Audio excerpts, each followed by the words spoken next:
Hello everyone, this is Completado April 8th, and today we are going to perform how to get the vital signs. What are vital signs? Vital signs are measurements of the body's most basic functions. It was routinely monitored by medical professionals and healthcare providers. Vital signs are body temperature, pulse rate, heart rate, respiration rate, and blood pressure. Vital signs are useful in detecting or monitoring medical problems. Vital signs can be measured in a medical setting, at home, at the site of medical emergency, or elsewhere. What is the body temperature? The normal body temperature of a person varies depending on the gender, recent activity, food and fluid consumption, time of day, and in women, the stage of menstrual cycle.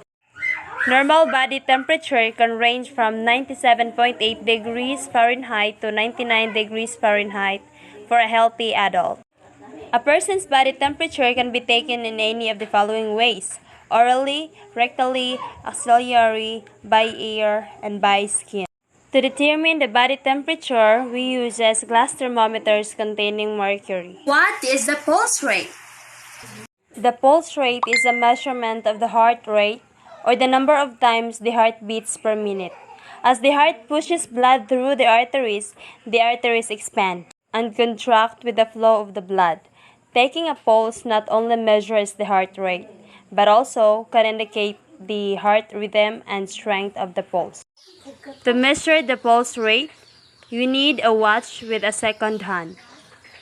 Place your index and middle finger of your hand in the inner rest of the other arm, just below the base of the thumb. You should feel a tapping or pulsing against your fingers. Count the number of taps you feel in 10 seconds. Multiply that number by 6 to find out your heart rate for 1 minute. When feeling your pulse, you can also tell if your heart rhythm is regular or not. The normal pulse for healthy adults ranges from 60 to 100 beats per minute. The pulse rate may fluctuate and increase with exercise, illness, injury, and emotion. Females ages 12 and older, in general, tend to have faster heart rates than do males. What is the respiration rate? The respiration rate is the number of breaths a person takes per minute. The rate is usually measured when a person is at rest and simply involves counting the number of breaths. To determine whether a person's respiratory rate is normal, it is essential to measure it at rest. To take an accurate measurement, watch the person's chest rise and fall. One complete breath comprises one inhalation when the chest rises, followed by one exhalation when the chest falls. To measure the respiratory rate, count the number of breaths for an entire minute or count for 30 seconds and multiply that number by 2. Our patient is a 6-year-old girl, and she has a heart rate of 26 beats per minute. I can say that our patient has a normal respiratory rate. And lastly, what is the blood pressure?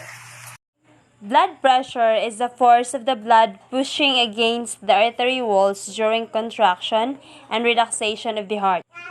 Each time the heart beats, it pumps blood into the arteries, resulting in the highest blood pressure as the heart contracts. When the heart relaxes, the blood pressure falls. This is a digital sphygmomanometer. The digital monitor is automatic, with the measurements appearing on a small screen.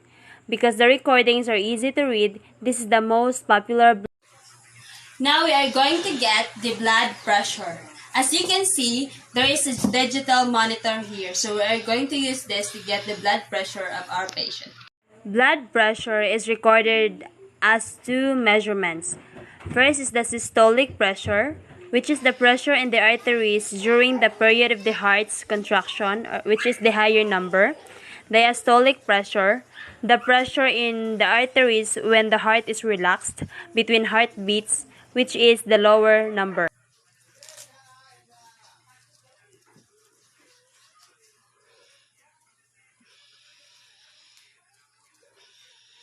Turn the power on to start the unit.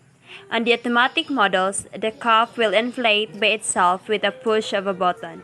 After the cuff inflates, the automatic device will slowly let air out. Look at the display screen to get your blood pressure reading. Stage 1 high blood pressure is systolic is 130 to 139 or diastolic between 80 to 89.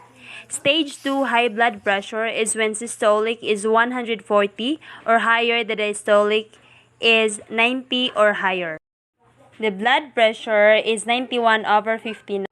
It indicates hypotension. Thank you so much for watching. God bless you.